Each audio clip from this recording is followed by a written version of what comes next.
இடஒதுக்கீடு தியாகிகள் உயிர் நீத்த இந்த விழுப்புரம் மண்ணிலே நடைபெறுகின்ற மக்களவை தேர்தலில் தேசிய ஜனநாயக கூட்டணியின் சார்பாக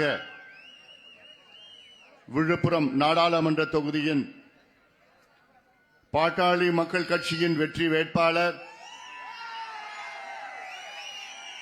ஒரு இளையவர், படித்தவர், உலகம் முழுவதும் சென்று அங்கிருக்கின்ற முன்னேற்றங்கள் எல்லாம் பார்த்து அதை நம் மாவட்டத்தில் கொண்டு வர வேண்டும் என துடிதுடிப்பாக இங்கே நம்முடைய இனமான காவலர், சமூக நீதி போராளி மருத்துவர் ஐயா அவர்களால் நிறுத்தி வைக்கப்பட்டிருக்கின்ற நம்முடைய வெற்றி வேட்பாளர் தம்பி முரளி சங்கர் அவர்களை நீங்கள் எல்லோரும் ஆதரவளித்து மாம்பழம் சின்னத்தில் வாக்களித்து அவரை வெற்றி பெற செய்யுமாறு உங்கள் எல்லோரையும் பணிவோடு, பாசத்தோடு, உரிமையோடு கேட்டுக்கொள்கின்றேன். அந்த உரிமை எனக்கு அதிகமாக இருக்கிறது. காரணம், இது நம் ஐயாவுடைய மண், என்னுடைய மண். சமூக நீதிக்காக உயிர் நீத்திய தியாகிகள் வாழ்ந்த மண். இந்த மண் நமக்கெல்லாம் மிக முக்கியமான ஒரு மண். இந்த மண்ணிலே நாம் வெற்றி பெற்றாக வேண்டும். இது நம்முடைய ஐயாவுடைய கட்டளை. இங்கே நடப்பது மிக முக்கியமான ஒரு தேர்தல். இந்த தேர்தலில் நாம் வெற்றி பெற்றாக வேண்டும். அதற்காகத்தான் மேடையிலே பல தலைவர்கள் இங்கே இருக்கின்றார்கள். இந்த கூட்டத்தை மிக சிறப்பாக நடத்தி கொண்டிருக்கின்ற மயிலம் சட்டமன்ற தொகுதி உறுப்பினர், மாவட்ட செயலாளர் தம்பி சிவகுமார் அவர்கள், நமக்கெல்லாம் வரவேற்பு அளித்த புகழேந்தி அவர்கள், பாரதிய ஜனதா கட்சியின் மாநில துணைத் தலைவர் மரியாதைக்குரிய திரு ஏஜி சம்பத் அவர்கள், பாரதிய ஜனதா கட்சியின் மாவட்ட தலைவர் திரு ஏடி ராஜேந்திரன் அவர்கள், மாவட்ட தலைவர் கலிவர்தன் அவர்கள், விழுப்புரம் பாராளுமன்ற தொகுதி பொறுப்பாளர் திரு ஜெயராமன் அவர்கள், தமிழ் மாநில காங்கிரஸ் கட்சியின் தசரதன் அவர்கள், அமமுகவின் மரியாதைக்குரிய திரு கார்த்திகேயன் அவர்கள், பாரதிய ஜனதா கட்சியின் மாவட்ட தலைவர் ராஜேந்திரன் அவர்கள், தமாகவின் மாவட்ட தலைவர் திரு பாண்டியன் அவர்கள், திரு அருள் அவர்கள், அமமுகவின் திரு எம்டி முத்து அவர்கள், அமமுகவின் திரு கோவிந்தராஜ் அவர்கள், அமமுகவின் திரு கேஜிபி ராஜாமணி அவர்கள், மரியாதைக்குரிய முன்னாள் முதலமைச்சர் OPS அவர்கள் சார்ந்த வேங்கையன் அவர்கள், பாஜகவின் குமாரசாமி ரெட்டியார் அவர்கள், IJKவின் அறிவுக்கரசு அவர்கள், IJKவின் பாலா அவர்கள், IJKவின் ஸ்ரீதர் அவர்கள், செந்தில் அவர்கள், பாட்டாளி மக்கள் கட்சியின் விழுப்புரம் மத்திய மாவட்ட செயலாளர் தம்பி பாலசக்தி அவர்கள், கிழக்கு மாவட்ட செயலாளர் தம்பி ஜெயராஜ் அவர்கள், மாவட்ட தலைவர் தங்கஜோதி அவர்கள், பாவாடை ராவன் அவர்கள், சி அன்புமணி அவர்கள், பழனிவேல் அவர்கள், நாமா கருணாநிதி அவர்கள், வழக்கறிஞர் பாலாஜி அவர்கள், ஜெகன், ராமமூர்த்தி, வாசா சுரேஷ்குமார், புண்ணியகோடி, ஏழுமலை, குபேந்திரன், தியாகராஜன், லட்சுமி நாராயணன், முருகவேல், ஒன்றிய நிர்வாகிகள் ஏழுமலை, சக்திவேல், கோபாலகிருஷ்ணன், செல்வகுமார், மோகன், ஜெயராஜ், காமராஜ், சிவசக்தி, ரமேஷ், சங்கர், ஞானவேல், மணிகண்டன், சந்தோஷ், முருகன், கோபாலகிருஷ்ணன், பெருமாள், போஜராஜன், இளையேந்திரன், மோகன், நன்றி உரையாற்ற இருக்கின்ற ராசா அவர்கள் உள்ளிட்ட மேடையில் இருக்கின்ற அனைத்து நம் தேசிய ஜனநாயக கூட்டணியின் அத்துணை நிர்வாகிகளுக்கும் இங்கே எழுச்சியோடு, வீரத்தோடு, வேகத்தோடு, வெற்றி நிச்சயம் என்ற முழக்கத்தோடு வரைய தந்திருக்கின்ற என் தம்பிகளே, என் தங்கைகளே, என் சகோதரிகளே, அண்ணன்மார்கள், தாய்மார்கள், பெரியோர்கள், விவசாய பெருமக்களே, வியாபார பெருமக்களே, ஊடக நண்பர்கள் உள்ளிட்ட உங்கள் அனைவருக்கும் அன்புமணி ராமதாஸின் பணிவான வணக்கங்கள். உங்களை இன்று சந்திப்பதில் எனக்கு மிக்க மகிழ்ச்சி. கடந்த 2 வாரங்களாக தமிழ்நாடு முழுவதும் சென்று மக்களை சந்தித்து மிகப்பெரிய ஒரு அலை நமக்கு சாதகமாக வீசிக்கொண்டிருக்கிறது. இந்த அலை திமுக வேண்டாம், அண்ணா திமுக வேண்டாம், தேசிய ஜனநாயக கூட்டணி தான் வேண்டும், அதிலும் விழுப்புரம் தொகுதியிலே மாம்பழம் சின்னம் தான் எங்களுக்கு வேண்டும் என மக்கள் முடிவு செய்து விட்டார்கள். அதை உறுதிப்படுத்துகின்ற வகையில்தான் இங்கே ஆயிரக்கணக்கான மக்கள் இங்கே கூடியிருக்கிறீர்கள், குறிப்பாக இளைஞர்கள். இதே நிலைத்தான் தமிழ்நாடு முழுவதும் எங்கே சென்றாலும் அனைத்து இளைஞர்களும் அதை கட்சியோ ஜாதி மதம் என எதுவும் பார்க்கறது கிடையாது. எங்களுக்கு ஒரு மாற்றம் வேண்டும். 57 ஆண்டு காலம் தமிழ்நாட்டை ஆட்சி செய்கின்ற திமுக வேண்டாம், அண்ணா திமுக வேண்டாம், எங்களுக்கு ஒரு மாற்றம் வேண்டும் என்ற எண்ணத்திலேதான் தமிழ்நாட்டில் உள்ள அனைத்து இளைஞர்களும் இருக்கின்றார்கள். தமிழ்நாட்டில் உள்ள பெண்கள் இன்னும் ஒரு படி அதிகமாக கோபம். பெண்களுக்கெல்லாம் என்ன கோபம் தெரியுமா? பெண்களுக்கெல்லாம், தாய்மார்களுக்கெல்லாம், இந்த 2 கட்சியும் எங்க தாத்தாவை மது பழக்கத்துக்கு அடிமையாக்குனாங்க, எங்க அப்பாவை மது பழக்கத்துக்கு அடிமையாக்குனாங்க, எங்க வீட்டுக்காரனையும் மது பழக்கத்துக்கு அடிமையாக்கிட்டாங்க, என் பிள்ளையும் மது பழக்கத்துக்கு அடிமையாகிட்டானுங்க, இப்ப என் பேர பிள்ளைங்களையும் மது பழக்கத்துக்கு அடிமையாகிட்டு இருக்காங்க. 2 கட்சியும் வேண்டாம். அந்த முடிவோடு தமிழ்நாட்டில் அனைத்து பெண்களும் முடிவெடுத்துட்டாங்க. இப்ப அதை விட ஒரு மிக முக்கியமான பிரச்சனை நடந்திருக்கு தமிழ்நாட்டில். போதைப் பொருட்கள் என்னன்னு தெரியுமா? இந்த கஞ்சா, மது, அபின், ஹெராயின், காக்கேன், எல்எஸ்டி, ஆம்பெட்டமைன், அது மாத்திரை வடிவத்தில் வருது, பவுடர் வடிவத்தில் வருது, எண்ணெய் வடிவத்தில் வருது. இப்படி எல்லாம் அதை பயன்படுத்தி இன்னைக்கு கோடிக்கணக்கான இளைஞர்களுடைய வாழ்க்கையை நாசப்படுத்தி கொண்டிருக்கிறது இந்த திமுக அரசு. இதுக்கெல்லாம் ஒரு முடிவு இந்த தேர்தலில். 2 கட்சிகளும் வேண்டாம், ஆளும் கட்சி வேண்டாம், ஆண்ட கட்சி வேண்டாம். இங்கே இருக்கின்ற தம்பி முரளி சங்கர் நல்ல படித்தவர், நேர்மையானவர், உழைக்கின்றவர், ஒரு இளைஞருக்கு வாய்ப்பு தாருங்கள். இங்க முரளி சங்கரால் எந்த பிரச்சனையும் வராது இந்த மாவட்டத்தில். புரியுதா? சொல்றது புரியுதா? அவர் எந்த பிரச்சனையும் போறது இல்லை. அவருடைய நோக்கமே வளர்ச்சி தான்.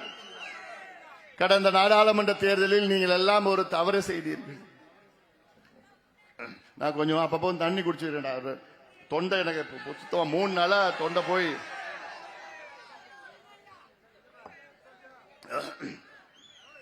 கடந்த நாடாளுமன்ற தேர்தலில் இந்த தொகுதி மக்கள் ஒரு மிகப்பெரிய தவறை செய்தார்கள். ஒரு வேட்பாளரை தேர்வு செய்தார்கள், ரவிக்குமார் அவர், விடுதலை சிறுத்தை கட்சி சார்ந்த. அவர் யாராவது பாத்தீங்களா? அவர் ஏதாவது ஒன்று செஞ்சிருக்காரு அந்த பகுதிக்கு, இந்த மக்களுக்கு, இந்த மண்ணுக்கும் அதுக்கும் சம்பந்தமே இல்லை அவருக்கு. ஆனால் 5 ஆண்டுகளுக்கு முன்பு இருந்த விழுப்புரம் இன்னைக்கு அதே நிலையில் தான் இருக்கிறது. ஏதா ஒரு சின்ன துரும்பு, ஒரு முன்னேற்றம். மீண்டும் அவர் போட்டியிடுகின்றார். என்ன செய்ய வேண்டும் என்று உங்களுக்கு நன்றாக தெரியும். ஒருவர் இந்த தொகுதிக்கு வராமலே, இந்த தொகுதி மக்களுக்கு எந்த நன்மையும் செய்யாமல் மீண்டும் போட்டியிடுகின்றார் என்றால் அவருக்கு உறுதியாக டெபாசிட் இழக்கப்படுவார். முரளி சங்கர் இங்கே குறைந்தது 2 லட்சம் வாக்குகள் வித்தியாசத்திலே வெற்றி பெற்றாக வேண்டும். இது காலத்தின் கட்டாயம். இது சமூக நீதி மண். இது தியாகிகள் 37 ஆண்டுகளுக்கு முன்பு தியாகிகள் உயிர் நீத்த மண், ரத்தம் சிந்திய மண். இந்த மண் புனித மண். இந்த மண். சமூக நீதி என்றால் என்ன? அதற்கு மறுபெயர் எங்களுடைய மருத்துவர் ஐயா அவர்கள் தான். வேறு யாருக்கும் சமூக நீதி பற்றி பேசுவதற்கு தகுதி கிடையாது. இந்த 2 கட்சிகளும் நம்மை ஏமாற்றி விட்டார்கள். நான் சொல்வது, பழி சொல்வது திமுகவும் சரி, அண்ணா திமுகவும் சரி, 2 கட்சிகளும் நம்மை ஏமாற்றி விட்டார்கள். நமக்கு இடஒதுக்கீடு தருகின்றேன் என்று சொல்லி எல்லாம் 2 கட்சியிலும் ஏமாற்றி விட்டார்கள். இப்பொழுது விழுப்புரத்திற்கு எடப்பாடி பழனிசாமி முன்னாள் முதலமைச்சர் வர இருக்கின்றார். 2 பேரையும் நான் சொல்றேன். இந்த சமுதாயம் மிக மிக மிக மிக பின்தங்கிய சமுதாயம். படிப்பறிவு இல்லை, வேலை வாய்ப்பு கிடையாது, முன்னேற்றம் கிடையாது, தொழிலும் கிடையாது. எல்லாம் விவசாயம் தான். வானபாந்த பூமி விவசாயம். அந்த விவசாயத்தில் கூலி தொழில். அப்படி இருக்கின்ற சமுதாயத்திற்கு கல்வி கிடைக்க, வேலை வாய்ப்பு கிடைக்க அது நமக்கு எவ்வளவு காலமாக நாம் போராடி வருகின்றோம். மருத்துவர் ஐயா அவர்கள் தலைமையில் 44 ஆண்டு காலம் ஐயா அவர்கள் போராடி வருகிறார்கள். எதற்கு?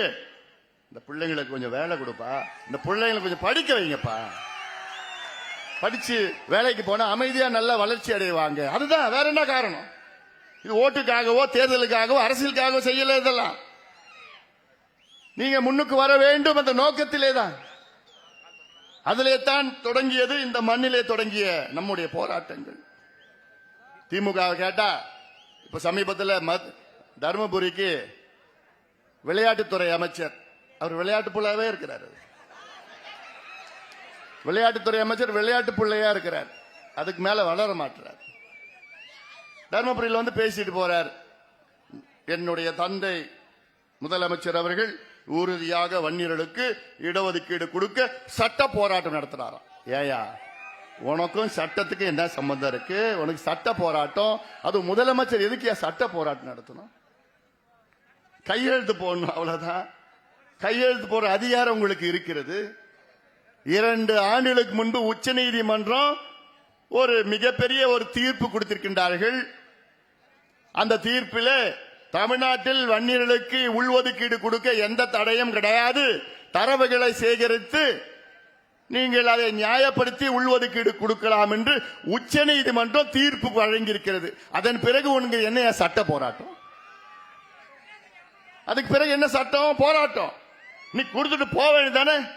தரவுகள் எங்க இருக்கு? தரவுகள் கம்ப்யூட்டர்ல இருக்கு. கம்ப்யூட்டர்ல டவுன்லோட் பண்ணது எவ்வளவு நேரம் ஆகும்? 1 மணி நேரம் ஆகும்டா சொல்றேன். அவனுக்கு கூட தெரியுது, முதலமைச்சருக்கு தெரியல. இல்ல விளையாட்டுத்துறை அமைச்சர் அந்த விளையாட்டு பிள்ளைக்கு தெரியலையே, தெரியல. 1 மணி நேரம் ஆகும். கம்ப்யூட்டர்ல தரவுகள் டேட்டா இருக்கு. அந்த டேட்டா டவுன்லோட் பண்றதுக்கு நான் முதலமைச்சரா இருந்தேன்னா 1 மணி நேரத்தில் நான் கையெழுத்து போடுவேன். நான் அவ்வளவு. இவங்களுக்கு 2 ஆண்டுகள் உச்ச நீதிமன்றம் தீர்ப்பு வழங்கி 2021 மார்ச் மாதம் 31ஆம் தேதி உச்ச நீதிமன்றம் தீர்ப்பு வழங்கி இருக்கிறது. இன்னைக்கு 2 ஆண்டுகள் ஆகியும் டவுன்லோட் பண்றாங்களா 2 வருஷமா கம்ப்யூட்டர்ல இருந்து. படுபாவீங்களா நீங்க? எப்படிடா தூங்குறீங்கன்னு தெரியல. 2 வருஷமா டவுன்லோட் பண்ணிட்டு இருக்காங்களாம் தரவுகளை. யார் ஏமாத்துறீங்க நீங்க? உங்களுக்கு தேர்தல் வந்ததுன்னா வன்னியர் பத்தி ஞாபகம் வரும், தேர்தல் வந்ததுன்னா தலித்த பத்தி ஞாபகம் வரும், தாழ்த்தப்பட்ட மக்கள் பத்தி ஞாபகம் வரும். தேர்தல் வந்தாதான். ஏன் மாமன்னன் படத்தில் நடிச்சா போதுமா? பட்டியலின மக்களுக்கு நீ மரியாதை கொடுக்க வேணாமா? தெரிஞ்சாதானே நீ மரியாதை கொடுப்ப? இது சினிமா இல்ல, இது எங்களுடைய வாழ்க்கையா. இதெல்லாம் இன்னைக்கு தாழ்த்தப்பட்ட சமுதாயத்திற்கு தமிழ்நாட்டிலே அதிகமாக செய்த கட்சி பாட்டாளி மக்கள் கட்சி எங்க ஐயா தானையா.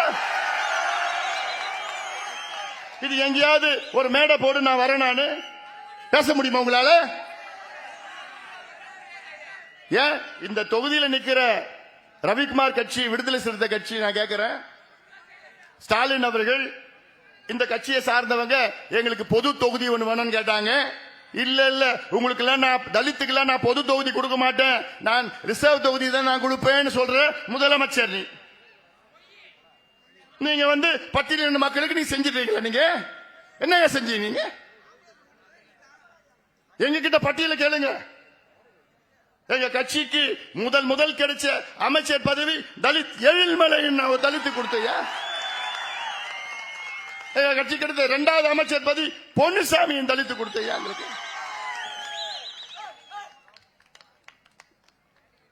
எங்க கட்சியின் பொதுச் செயலாளர் யாரு? எங்க கான்ஸ்டிடியூஷன்ல இருக்குதையா. எங்க கட்சியின் அரசியல் அமைப்பில் எங்க கட்சி பொதுச் செயலாளர் யாரு போடணும்? பட்டியலினத்தை சார்ந்தவர் தான் எங்கள் கட்சியின் பொதுச் செயலாளர். தமிழ்நாட்டில் வேற எந்த கட்சிக்கும் அப்படி இருக்க இல்லையே. இது எப்போ? 1989 எங்க ஐயா அவர்கள் அமைத்தார் எங்கள் கட்சியினுடைய அரசியல் சாசனத்தை. இப்படி உண்மையிலே தாழ்த்தப்பட்ட சமுதாயத்திற்கு, பட்டியல் மக்களுக்கு உண்மையிலே அவங்களுக்கு நீதி வழங்கி, சமூக நீதி வழங்கி கொண்டிருக்கின்ற கட்சி பாட்டாளி மக்கள் கட்சி. மத்த எந்த கட்சியும் கிடையாது. நான் அடிச்சு சொல்றேன், ஆனா நமக்கு பேர் என்ன? அவங்களுக்கு சண்டை, நமக்கு சண்டை. அந்த சண்டையை மூட்டி விடுத்து யாரு? திமுக, அண்ணா திமுக. அதுல 2 பேரும் PhD படிச்சிருக்கிறாங்க. அதுல அதிக PhD திமுக. எனக்கு ஞாபகம் இருக்கு. நான் திண்டிவனத்தில் அப்ப படிச்சுட்டு இருந்தேன். அப்போ ஒரு எலெக்ஷன் வந்தது. அந்த எலெக்ஷன்ல அங்க அண்ணல் அம்பேத்கர் சிலைக்கு திடீர்னு ராத்திரில ஒருத்தன் எவனோ செருப்பு மாலை போட்டான். போட்ட உடனே அங்க ஒரே பரபரப்பு, அடிச்சுக்கிறாங்க. 2 சமுதாயம் அடிச்சுக்கிச்சு, ராத்திரில இருந்து அடிச்சுக்கிச்சு, கலவரம், அங்க பிரச்சனை, இங்க எதுக்கு? தேர்தல் நேரத்தில். உடனே யார பிடிச்சாங்கன்னு பார்த்தா, எப்போ ஏதோ அந்த செருப்பு மாலை போடுறோன்னு பிடிச்சிட்டாங்க. பிடிச்ச பார்த்தா அந்த செருப்பு மாலை போடுறோன்னு அமிச்சது யார் தெரியுமா? நம்ம ஒரு ஏஜி சம்ப சொன்ன ஒரு குடிகாரங்க சுத்திட்டு இருக்காப்ல, நம்ம ஐயாவை உரிமையில பேசிட்டு இருக்காங்க, பொன்முடி. இது உடனே ஆனா கலைஞருக்கு தெரிஞ்சது. கலைஞர் பொன்முடியை கூப்பிட்டு வச்சு, செருப்பால உன்னை அடிப்ப, அறிவில்லையாடா உனக்கு? கலைஞர் கேட்டார். ஆனா நான் இது வேற மேடம், ஏன்பா இது எலெக்ஷன் மேடம், இது நான் மாட்டேன் என்னென்னமோ பேசிட்டு, நான் இப்பெல்லாம் பேச மாட்டேன். நான்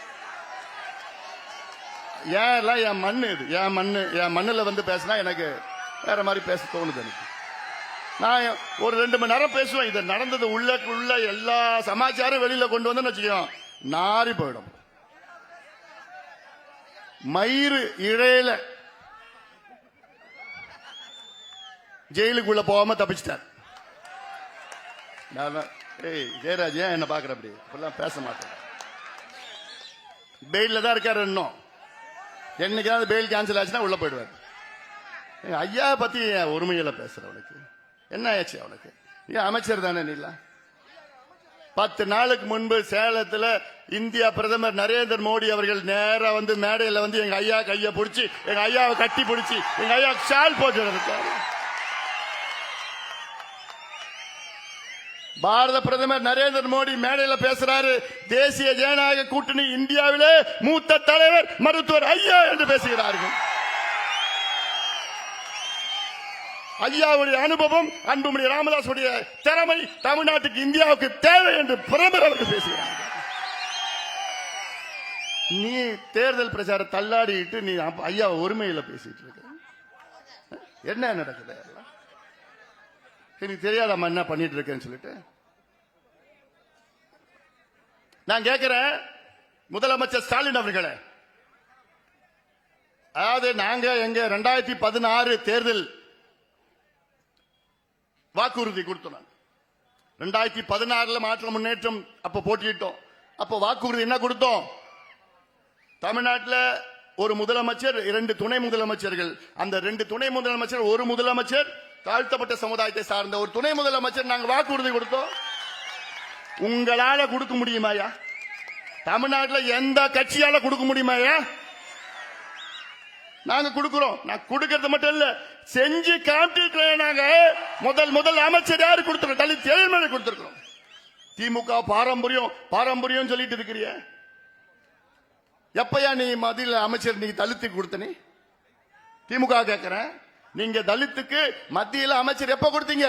நாங்க கொடுத்த பிறகுதான் நீங்க கொடுக்கறீங்க. உங்க கட்சி தொடங்கி எப்ப, எவ்வளவு நாள் ஆகுது? 1949 தொடங்கின கட்சி. 1999 தான் நீங்க முதல் தலித் சமுதாயத்துக்கு மத்திய அமைச்சரவை பதவி நீங்க கொடுக்கறீங்க. நாங்க 1 வருஷம் முன்னாடியே கொடுத்துட்டோம். அப்போ என்னமோ பாட்டாளி மச்சினா இவங்க சண்டை போடுவாங்க, அடிச்சுப்பாங்க, இப்படி பண்ணுவாங்கன்னா என்னையா? எவ்வளவு செஞ்சிருக்கிறோம் நாங்க, எவ்வளவு செஞ்சிருக்கிறோம் நம்ம. இது சரியான நேரம், இது சரியான நேரம். இந்த தேர்தல் சிந்தித்து பாருங்கள். உண்மையிலே உங்களுக்கு சமூக நீதி வேண்டும் என்றால், இன்னொன்னு கேட்கிறேன், திமுக கேட்கிறேன் நானு. இப்ப நீங்க 34 அமைச்சர்கள் திமுக இருக்கிறாங்க. இந்த 34 அமைச்சர்கள் ஒவ்வொரு அமைச்சருக்கும் புரோட்டோகால் வரும். புரோட்டோகால்ல முதல் இருப்பது முதல் அமைச்சர் புரோட்டோகால். 2வது புரோட்டோகால்னா துரைமுருகன். அப்படின்னா புரோட்டோகால் படி 34 அமைச்சர்கள். அந்த 34 அமைச்சர்கள் புரோட்டோகால் படி கடைசி 4 அமைச்சர்கள் 3 அமைச்சர்கள் யார் தெரியுமா? யாரு? பட்டியலினத்தை சார்ந்தவர்கள். 30வது புரோட்டோகால், 30வது அமைச்சர் புரோட்டோகால் யாரு? கணேசன், CV கணேசன். அவரு சி.வி. கணேசன் சிதம்பரத்தில் இருக்கார். அவர் தான் 30வது 34 அமைச்சர்கள் 30வது அமைச்சர் புரோட்டோகால். அவர் சி.வி. கணேசன். 33வது யார் தெரியுமா? மதிவேந்தன். 33வது மதிவேந்தன். 34வது கயல்விழி செல்வராஜ். அப்போ இதுதான் நீ தாழ்த்தப்பட்ட சமுதாயம் கொடுக்கிற மரியாதை. அதெல்லாம் இதான் மரியாதை. உங்க மரியாதை வேங்கவை எல்லாம் எங்களுக்கு பேச தெரியும், பேசிக்கிட்டே இருப்போம். தேர்தல் வந்ததுன்னா நாங்க நாடகம் ஆடுவாங்க. அப்பாவும் பிள்ளைய நாடகம் ஆடிட்டு இருப்பா. இதுக்கு முன்னாடிலாம் தொடர்ந்து ஆடிட்டு தான் இருக்கிறாங்க. நாங்க உண்மையா நாங்க உணர்வுபூர்வமா நாங்க அரசியல் செய்கின்றோம். கத்துக்க. இந்த பக்கம் நான் சொல்றேன், எடப்பாடி பழனிசாமி இங்க சி.வி. சண்முகம் அவர் குச்சிட்டு இருக்காரு. இப்போ அதெல்லாம் தெரிஞ்சு இந்த எலெக்ஷனோட முடிஞ்சு போச்சு. எல்லாம் பாத்துக்கலாம். நான் தயாரா இருக்கிறேன்.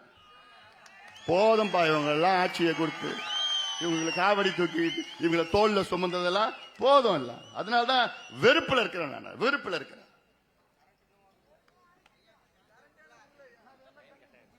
அதனால இதெல்லாம் சிந்தியுங்கள். எடப்பாடி பழனிசாமி அவர் சொல்லிட்டு இருக்காரு. இப்ப பேசுவார் கொஞ்ச நேரத்துக்கு அப்புறம் விழுப்புரத்துக்கு வந்த நான் தான் வன்னியருக்கு இடஒதுக்கீடு கொடுத்தேன், ஆனால் எங்களை விட்டு ஓடி சென்றார்கள் அப்படின்னா இந்த வசனம் எல்லாம் பேசிட்டு அதெல்லாம் மக்களுக்கு தெரியும். நீ எப்படி கொடுத்த என்ன கொடுத்த எனக்கு தெரியல.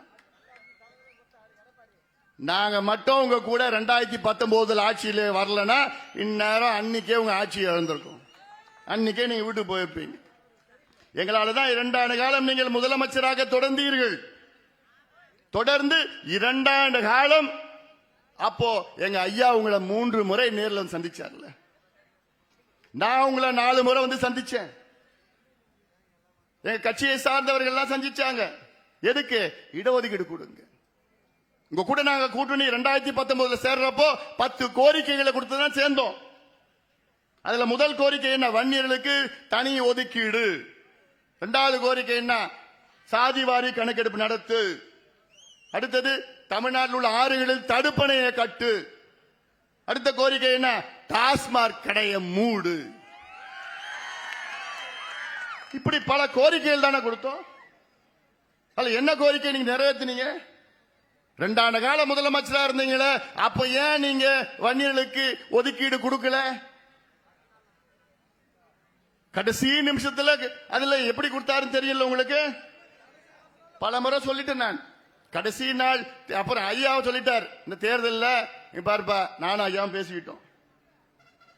இந்த தேர்தல் நமக்கு நீங்க 44 வருஷமா உழைச்சிட்டு இருக்கீங்க இடஒதுக்கீடுக்காக. இந்த தேர்தலில் பயன்படுத்தி இடஒதுக்கீடு நம்ம வாங்கலாம். தேர்தல் நமக்கு முக்கியம் கிடையாது. இடஒதுக்கீடு என இந்த பிள்ளைங்கள்லாம் படிக்கணும், படிச்சு வேலைக்கு வாங்கணும், அதுதான் முக்கியம். அந்த எண்ணத்துல தான் எங்களுக்கு இடஒதுக்கீடு கொடுத்தா உங்க கூட நாங்க கூட்டணி வருவோம் சொன்னோம். அது வரைக்கும் கொடுக்காத எடப்பாடி பழனிசாமி கடைசியில் ஐயா உறுதியா இருந்தார். இடஒதுக்கீடு கொடுக்கலன்னா நாங்க கூட கூட்டணி வரதுக்கு வாய்ப்பே இல்லை, 100% வாய்ப்பே இல்லைன்னு சொல்லி பிறகுதான் அதுக்கப்புறம் எடப்பாடி பழனிசாமி ஓஹோ இவரு விடமாட்டார் போல இருக்குன்னு சொல்லிட்டு தான் அப்புறமா தயார் பண்ணானுங்க. கடைசி நாள் 4 மணிக்கு தேர்தல் ஆணையம் அறிவிக்கிறது. தேர்தல் ஆணையம் அறிவிச்ச பிறகு இடஒதுக்கீடு கொண்டு வர முடியாது, அவ்வளவுதான், முடிஞ்சு போச்சு. 12 மணிக்கு ஜி.கே. மணி கிட்ட போய் எடப்பாடி பழனிசாமி ஒரு லிஸ்ட் கொடுத்து பாரு, இவ்வளவுதான் பட்டியல், உங்களுக்கு இவ்வளவுதான் இடம் இந்த தேர்தலில், இந்த கையெழுத்து போட்டீங்கன்னா 1 மணிக்கு நான் சட்டம் கொண்டு வரேன். ஜி.கே. மணி ஐயா கிட்ட போன் பண்ணி கேட்கிறார், ஐயா திடீர்னு இப்படி சொல்றாரு அவரு. ஐயாவுக்கு கோவம் வந்துடுச்சு. மணி வெத்து பேப்பர்ல நான் கையெழுத்து போட்டு கொடுக்குறேன், போய் அவர்கிட்ட போய் கொடு, எங்களுக்கு சீட்டுலாம் வேண்டாம், இடஒதுக்கீடு கொடுக்க சொல்லு, வேற எதுவும் வேண்டாம். அதன் பிறகு என்கிட்ட வந்து கையெழுத்து வாங்கினாங்க. வந்து 1 மணிக்கு சட்டத்தை கொண்டு வராங்க. அறகுறையா சட்டம், அவசர சட்டம். இதே சி.வி. சண்முகம் தான் அந்த சட்டத்துறை அமைச்சர். அவர் சி.வி. சண்முகத்துக்கிட்ட நான் 3 வாரமா பாலு, நம்முடைய வழக்கறிஞர் பாலு மூலமா நான் கேட்டுட்டு இருக்கிறேன். பாலு நீங்க அவர் போய் பாருங்க, சி.வி. சண்முகம் போய் பார்த்து அந்த டிராப்ட் கேளுங்க, சட்டம் டிராப்ட் கேளுங்க. ஒவ்வொரு முறையும் பாலு போயிட்டு சி.வி. சண்முகம் பார்த்தப்பறம், அண்ணே அந்த டிராப்ட் சின்ன கேட்கிறேன், கொடுங்க என் சட்டம் டிராப்ட் கேட்கிறேன்னா, பாலு நான் பாத்துக்கிறேன், எனக்கு தெரியும், நான் பாத்துக்கிறேன், நீ கிளம்பு அப்படி பேசுவார்ல அவசரமா, அப்படி நான் பாத்துக்கிறேன். என்னத்தையா பாத்துக்கணும் நீங்க, என்னையா பாத்துக்கணும் அறகுறையா ஒண்ணு பண்ணிட்டு. அப்ப தெரியாது எங்களுக்கு 10.5%, அப்புறம் 2.5%, அப்புறம் 7%, இப்படி 3 பிரிப்பாங்களாம் தெரியாது. 10%, 9.5% இருந்ததுன்னா ஒன்னும் பிரச்சனை இருக்காது. அது மட்டும் இல்ல, பேக்வர்ட் கிளாஸ் கமிஷன் உடைய பரிந்துரை, அந்த கமிஷனுடைய பரிந்துரை இருந்ததுன்னா இன்னைக்கு எந்த நீதிமன்றமோ அதை ரத்து பண்ணிருக்க முடியாது. ஆனா சி.வி. சண்முகம் என்ன பண்ணிட்டாரு, அந்த பேக்வர்ட் கிளாஸ் கமிஷன் சேர்மனுடைய பரிந்துரை பண்ணிட்டார். கமிஷனுடைய பரிந்துரை பண்ணாம சேர்மன் தலைவருடைய பரிந்துரை பண்ணதுனால தான் இவ்வளவு பிரச்சனைக்கும். சரி, கடைசி நிமிஷத்துல கொடுத்தீங்க. நீதிமன்றத்தில் இந்த இடஒதுக்கீடு ஏன் ரத்து பண்ணாங்கன்னு சொன்ன காரணம் தெரியுமா? கடைசி நிமிஷத்துல எப்படி நீங்க கொடுத்தீங்க, ஒண்ணு அறகுறையா ஏன் கொடுத்தீங்க? பேக்வர்ட் கமிஷனுடைய ரிப்போர்ட் இல்ல, சேர்மனுடைய ரிப்போர்ட் வந்திருக்கு. இதெல்லாம் சொல்லிதான் அந்த இடஒதுக்கீடு ரத்து பண்ணாங்க. அது எங்களுக்கு தெரியும், அவங்களுக்கும் தெரியும், அது அவங்களுக்கு நல்லா தெரியும். நான் கொடுக்கிற மாதிரி கொடுப்பேன், எலெக்ஷன் இது நீதிமன்றத்தில் ரத்து பண்ண போறாங்க, அது எங்களுக்கு பிரச்சனை இல்லை. திட்டமிட்டு தான் பண்ணிருக்கிறாங்க. இன்னைக்கு எடப்பாடி பழனிசாமி நான் தான் கொடுத்தேன், இது மாதிரி ஒரு பெரிய தியாகி அவர் கொடுத்தாராம். அதை நம்ம கூட்டணி போலன்னா நம்ம துரோகி, இவங்க கூட வந்தா நம்ம தியாகி. ஒவ்வொரு முறையும் இவங்க கூட வந்து காவடி பிடிச்சிட்டு இவர் தோல்ல சுமந்துக்கிட்டு இவரை முதலமைச்சர் ஆக்கிட்டு இவர்கிட்ட போய் ஐயா எங்களுக்கு இடஒதுக்கீடு கொடுங்க ஐயா, ஐயா ஜாதிவாரி கணக்கு நடத்துங்கய்யா, ஐயா இந்த சாராய கடையை மூடுங்க ஐயா, ஐயா எங்க ஊர்ல நந்தன் கால்வாய் திட்டம்னு எங்க பாட்டன் முப்பாட்டன் பூட்டங்காலத்துல இருந்து இங்க கோரிக்கை இருக்குது, அதை நிறைவேற்றுங்க ஐயா. நான் பண்றீங்க, எங்க பாட்டம் பூட்டங்காலத்துல இருந்து கோரிக்கை நந்தன் கால்வாய், நந்தன். எத்தனை பேர் வந்தீங்க?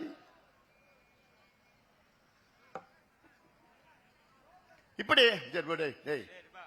ஏன்னா கையை காமி, ஏன் கையை காமி, சும்மா டேய் சும்மா எதுக்கு சும்மா போட்டோம்.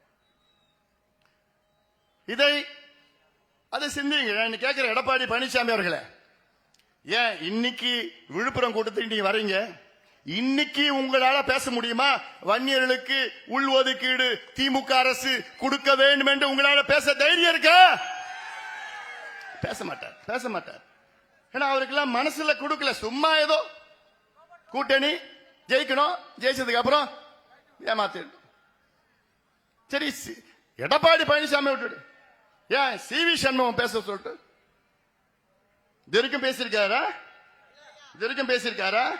இல்லையே. சிவகுமார் நிக்கிறாங்க எம்எல்ஏ, சிவகுமார் 5 நம்ம கட்சி 5 எம்எல்ஏ கருப்பு சட்டை போட்டுக்கிட்டு சட்டமன்றத்தில் போய் பிரச்சனை பண்ணாங்களே. 4 மாதத்துக்கு முன்னாடி பிரச்சனை பண்ணி கொடுத்துதான் ஆகணும் சட்டம் போட்டு பிரச்சனை பண்ணாங்க. அப்போ 66 எம்எல்ஏ வச்சிருக்கிற அதிமுக ஏதாவது ஒரு எம்எல்ஏ வாய் திறந்தாங்களா?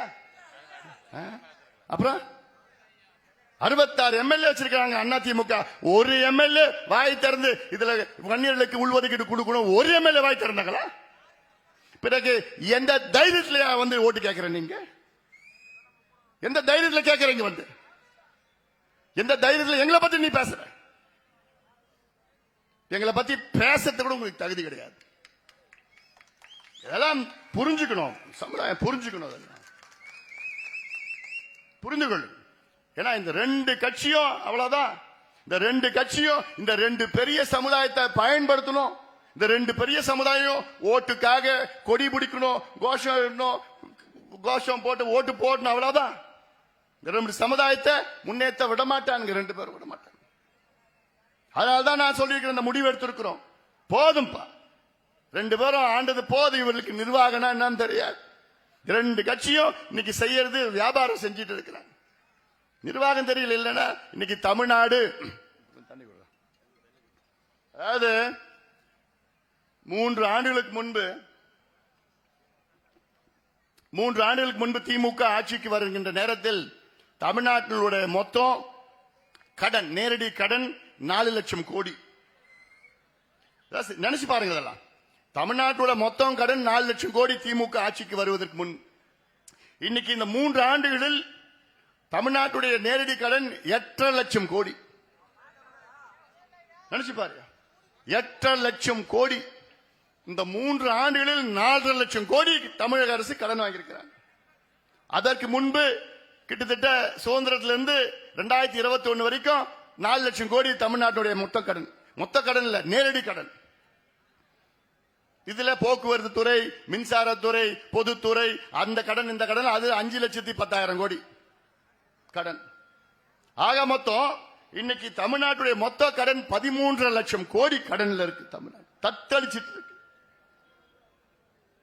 இந்த ஆண்டு 1,57,000 கோடி கடனை வாங்கியிருக்கிறாங்க. அதுல 55,000 கோடி எது தெரியுமா? பழைய கடன் வட்டிக்கு.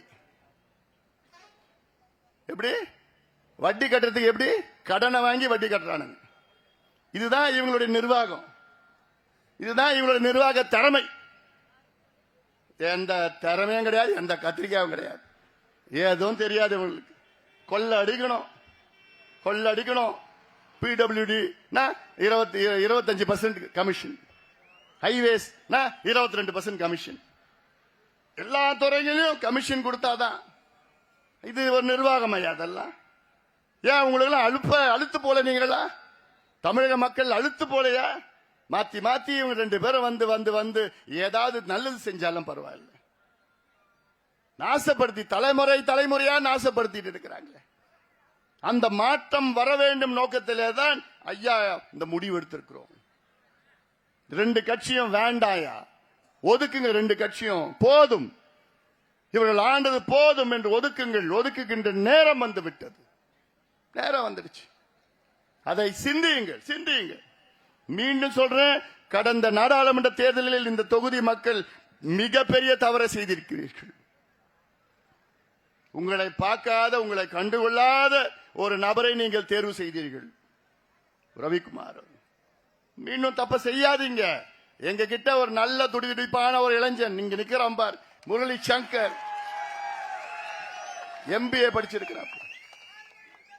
என்னுடைய 6 மொழி இல்லையா, 7 மொழியில பேசுவாப்லையா?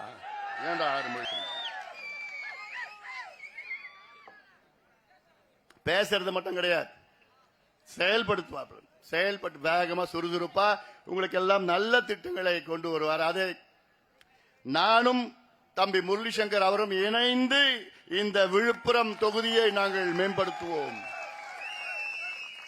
இது என்னுடைய கடமையும் கூட. ஏன்னா இது என்னுடைய மண், இது ஐயா மண். இந்த மண்ணுல ஏதாவது ஒரு தொழிற்சாலை இருக்காயா? ஏதாவது ஒரு வேலை வாய்ப்பு இருக்காயா? 77 ஆண்டுகள் சுதந்திரமாகி எப்படி இருக்கு இந்த மாவட்டம்? தமிழ்நாட்டிலே அதிக குடிசைகள் உள்ள மாவட்டம் விழுப்புரம் மாவட்டம். எவ்வளவு பெரிய ஒரு வன்மம் இது 2 கட்சியும் நமக்கு செய்தது, எவ்வளவு பெரிய துரோகம் இது. தமிழ்நாட்டிலே அதிக குடிசைகள் உள்ள மாவட்டம் விழுப்புரம் மாவட்டம்னா இவங்கெல்லாம் எதுக்கு அவ்வளவு காலமா ஆட்சி பண்ணாங்க? தமிழ்நாட்டிலே தொழில் இல்லாத ஒரு மாவட்டம் விழுப்புரம் மாவட்டம். ஆனா அதே வேளையில தமிழ்நாட்டிலே அதிகமா ஒரு விஷயத்துக்கு 1வது இடத்துல இருக்கு. என்ன? டாஸ்மாக் விற்பனையில முதல் மாவட்டம் தமிழ்நாட்டில். அதே போன்று கல்வியில கடந்த 25 ஆண்டு காலம் கடைசியில இருக்கு. இப்ப 38 மாவட்டம் 38வது இடத்துல இருக்கு. கொஞ்ச நாளுக்கு முன்னாடி 32 மாவட்டம் 32வது இடத்துல இருந்தது. அதுக்கு முன்பு 28 மாவட்டம் 28வது இடத்துல இருந்தது. இப்போ 38வது இடத்துல இருக்கு விழுப்புரம் மாவட்டம். அப்போ என்னடா நீங்க பண்ணிட்டு இருக்கீங்க? எதுக்குயா நீங்க ஆட்சி பண்றீங்க? எதுக்கு இங்க பேசுறீங்க? முதல்ல பேசாதீங்க. உங்களுக்கு இந்த மண்ணில பேசுறதுக்கு தகுதி கிடையாது. திமுகவும் தகுதி கிடையாது, அண்ணா திமுகவும் தகுதி கிடையாது. மேடையே போடாதீங்க. தகுதி இல்லாதவன் நீங்க. தமிழ்நாடு மக்கள் எங்க கிட்ட ஒரு 5 ஆண்டு காலம் விட்டு பாருங்க. அதை நடக்க போகுது, நீங்க பார்த்துட்டு தான் இருக்க போறீங்க. நீங்க இன்னும் 2 வருஷத்துல 2026 திமுக அண்ணா திமுக இல்லாத ஒரு கூட்டணி ஆட்சி தமிழ்நாட்டில் அமைப்போம். நீங்க யாரும் எங்களுக்கு இடஒதுக்கீடு கொடுக்க வேணாம், நாங்களே கையெழுத்து போட போறோம். நம்ம கையெழுத்து போட்டலாமா? அவ்வளவுதான்டா. நீ முடிவு பண்ணா முடிஞ்சு போச்சுடா, அவ்வளவுதான்டா. இவங்க என்ன, நம்ம போய் கெஞ்சி எடுத்து ஒவ்வொரு முறையும் கெஞ்சி அவன் தாத்தா கிட்ட கெஞ்சிரும், அவங்க அப்பா கிட்ட கெஞ்சிரும். புள்ள வந்துட்டார், விளையாட்டு புள்ள. அதனால இதெல்லாம் சிந்திங்க சிந்திங்க. ஏமா தமிழ்நாட்டில் இருக்கிற பெண்கள் கிட்ட தான் நான் மீண்டும் மீண்டும் நான் எச்சரிக்கை சொல்றேன். ஏன்னா உங்க பிள்ளைகள் உங்க பேர பிள்ளைகளுடைய எதிர்காலம் அதுல நீங்க எந்த விட்டு கொடுக்க கூடாது.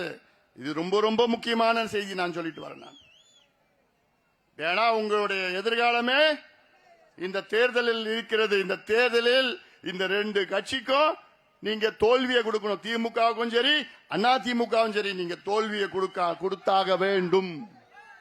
அரசு ஊழியர்களே இப்பயாவது கொஞ்சம் திருந்திப்பீங்கன்னு நினைக்கிறேன். நான் திருந்திப்பீங்களா? ஜெயராஜ தங்க பேசுறாங்களா? அரசு ஊழியர்கள்லாம் என்ன பேசுறாங்க? அப்படியா? நம்பலாமா ஒண்ணு? ஏன்னா போன சட்டமன்ற தேர்தலில் ஜாக்டோ ஜியோன்னு வரிஞ்சி கட்டிக்கிட்டு விடுவிடா போய் ஓட்டு சேகரிச்சாங்க. யாருக்கு? திமுகவுக்கு.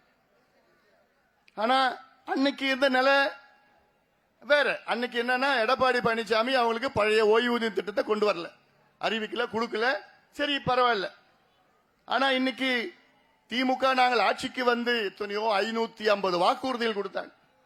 நாங்க அதை கிழிக்கிறோம் இதை கிழிக்கிறோம், ஒன்னத்தையும் கிழிக்கல, சட்டையை தான் கிழிச்சிட்டு வந்தாங்க வெளியில.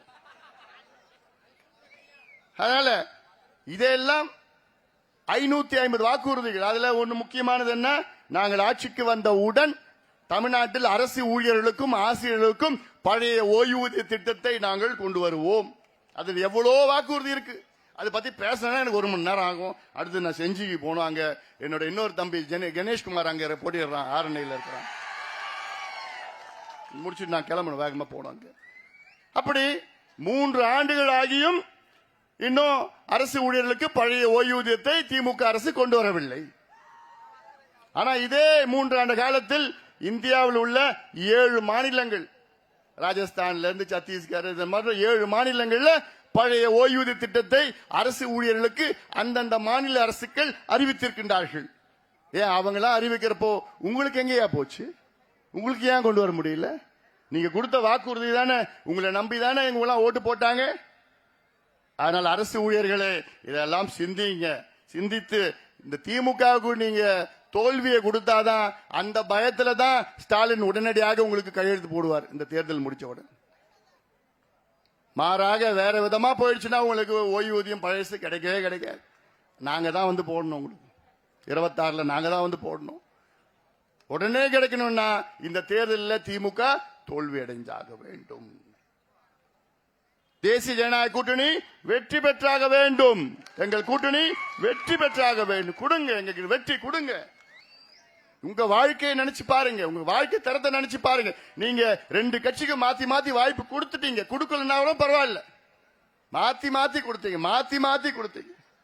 இவங்க அவங்க இவங்க அவங்க இவங்க அவங்க கொடுத்தீங்க. ஒரு முறை நீங்கள் மாற்றி போடுங்கள். ஒரு முறை பண மூட்டை எடுத்துட்டு வருவானுங்க 2 பேரும். பண மூட்டை 2 பேரும் அடிச்சு கொள்ள அடிச்சு வச்சுக்கிற பண மூட்டை எடுத்துட்டு வருவாங்க. அது எல்லாம் வாங்குறீங்களோ வாங்க மாட்டீங்களோ அதான் தெரியாது. என்னானாலும் மாம்பழத்து ஓட்டு போட்டுருக்க. எங்கிட்ட ஒண்ணும் கிடையாது. உழைப்பு எங்களுக்கு இருக்கு. எங்கிட்ட நேர்மையான உழைப்பு இருக்கு. திட்டங்கள் எங்ககிட்ட இருக்கு. போராட்டம் செய்கின்ற அந்த குணம், அந்த தன்மை எல்லாம் எங்ககிட்ட இருக்கு. அதை செய்து உங்களுக்கு திட்டங்கள் நாங்கள் கொண்டு வருவோம். உங்கள் உரிமைகளை நாங்கள் மீட்டெடுப்போம். சமூக நீதியை நாங்கள் காப்பாற்றுவோம். இந்த மாவட்டத்தில் நிறைய நீர் திட்டங்கள் நிலுவையில் இருக்கிறது. அதெல்லாம் நாங்கள் கொண்டு வருவோம். விவசாயிகள் எல்லாம் வானம் பார்த்த பூமி விவசாயிகள். விளைநிலங்களை பாதுகாப்போம். விளைநிலங்களை எங்களை தவிர வேற யாராவது பாதுகாக்க முடியுமா? இல்ல. எங்க பிரச்சனை, நெல்நிலசியில பிரச்சனை இருந்தாலும் நாங்க தான் போய் முதல்ல நிக்கிறோம். செய்யார் சிப்காட்ல பிரச்சனை இருந்தாலும் நாங்க தானே போய் முதல்ல நிக்கிறோம். திருவண்ணாமலையில பிரச்சனை நாங்க தானே போய் நிக்கிறோம். கோயம்புத்தூர் அன்னூர்ல பிரச்சனை நாங்க தான் போய் நிக்கிறோம். கும்மிடி பூண்டில பிரச்சனை நாங்க தானே போய் நிக்கிறோம். காவிரி டெல்டாவில் எங்கேயாவது பிரச்சனை நாங்க தானே போய் நிக்கிறோம். ஏன்? விவசாயிகள் நாங்கள்லாம் விவசாயிகள். விவசாயிகள் எங்களுடைய கடவுளா நான் பாக்குறேன். எங்க அப்பா அம்மாவுக்கு பிறகு விவசாயிகள் என்னுடைய கடவுளா நான் பாக்குறேன். ஆனால் அப்படிப்பட்ட அந்த விவசாயிகளை 6 மாதத்திற்கு முன்பு 7 விவசாயிகளை குண்டர் சட்டத்தில் போட்ட ஆட்சி தான் இந்த திமுக கொடுங்கோல் ஆட்சி. கொடுங்கோல் ஆட்சி. நான் உலகத்துல கிட்ட 80 நாடுகளுக்கு நான் போயிருக்கிறேன். இதுவரைக்கும் எந்த நாட்டிலையும் இவ்வளவு விவசாயிகளை ஏதாவது பெரிய சட்டம் குண்டர் சட்டத்துல போட இல்ல, எங்கேயுமே கிடையாது. முதல் முறையாக விவசாயிகளை குண்டர் சட்டத்துல போட்ட ஆட்சி இந்த திமுக கொடுங்கோல் ஆட்சி. இதெல்லாம் விவசாயிகள் ஞாபகம் வச்சுக்கங்க, ஞாபகம் வச்சுங்க. விவசாயிகள் எல்லாம் ஜெயிலில் போடுறாங்க. ஆனா கஞ்சா வைக்கிறவன் வெளியில சுத்திட்டு இருக்கிறான், சாராயம் வைக்கிறவன் கஞ்சா வைக்கிறவன் வெளியில சுத்திட்டு இருக்கிறான். கிளி ஜோசியம் பாக்குறவங்க ஜெயிலில் பிடிச்சு போடுறானுங்க. பக்கத்துல நம்ம தங்கர் பச்சான் பாவம், அவர் ஒரு நாள் திடீர்னு போனாரு, ஓரமா ஒரு கிளி ஜோசியர் இருந்தாரு. ஆனா கொஞ்சம் பார்த்து கையை பாருங்கன்னு சொன்னாரு. கிளி வந்து கையை போட்டு சீட்டு பார்த்து அந்த கிளி ஜோசியர் சொல்லிட்டாரு தங்கர் பச்சானை பார்த்து, சாமி நீ ஜெயிச்சிட்டு நீ போ ஜெயிச்சிட்டேன்னு சொல்லிட்டாரு. அது தாங்களே அவங்களுக்கு உடனே கிளி ஜோசியரை பிடிச்சி ஜெயிலில் பிடிச்சி போட்டானு. ஆனா கஞ்சா வைக்கிறவன் பக்கத்துல இவங்க பக்கத்துல போட்டோ எடுத்துட்டு இருக்கான். இதுதான் அதெல்லாம் தெரிஞ்சு நல்ல அப்டேட்டா இருக்கீங்கடா நீங்க எல்லாம். எனக்கு கூட தெரியாம விஷயம் நீங்க பேசுறீங்க. சரிடா டே, நான் விட்டு நான் பேசிட்டு இருப்பேன். இன்னும் போனேன்டா, அது அடுத்தது கணேஷ்குமாருக்கு போனோம் நானு. அதனால பாரு, இன்னொரு 3 நாள் தான் பிரச்சாரம். ஏப்ரல் 19ஆம் தேதி தேர்தல். இந்த தேர்தல் மீண்டும் மீண்டும் சொல்கின்றேன், இந்த விழுப்புரம் நாடாளுமன்ற தொகுதி நாம் வெற்றி பெற்றாக வேண்டும். இங்க முரளி சங்கர் நீங்க கட்சி கூட பார்க்க வேண்டாயா, பாட்டாளி மக்கள் கட்சி கூட பார்க்க வேண்டாயா. முரளி சங்கர் ஒரு பொது வேட்பாளரா பாரியா. ஒரு படிச்சவனா, ஒரு இளைஞனா, பண்புள்ளவனா, நேர்மையானவனா இந்த முரளி சங்கரை நீங்க பாருங்க. கட்சி, ஜாதி, மதம், இனம், மொழி எதையுமே பார்க்க வேண்டாம். உங்களுக்கு நல்ல ஒரு வேட்பாளர் ஐயா அவர்கள் கொடுத்திருக்கின்றார். அந்த வேட்பாளர் முரளி சங்கர் அவர்களை மாம்பழம் சின்னத்தில் வாக்களித்து அவரை வெற்றி பெற செய்யுமாறு எல்லோரும் பணிவோடு பாசத்தோடு கேட்டுக்கொண்டு நன்றியோடு விடைபெறுகின்றேன். நமது சின்னம், நமது சின்னம், நமது சின்னம். நன்றி.